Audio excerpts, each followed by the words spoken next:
অচিনাকি ভন্টি জানি নাজানো ক'ত ঘৰ আছে নেকি কোনোবা তোমাৰ মৰমত।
অচিনাকি ভন্টি জানি নাজানো ক'ত ঘৰ আছে নেকি কোনোবা তোমাৰ মৰমত।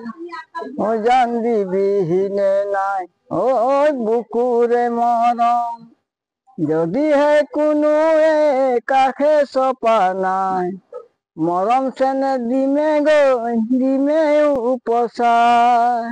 মই অহা এতিয়া আপোনাৰ এবছৰ হৈছে, কিন্তু এবছৰ নহওঁতে ছমাহতে তাৰমানে এই চাহ চিনাকি হলো, চাহ চিনাকি হলো তাইৰ লগত কি নাম ৰাজপ্ৰভা বৰা।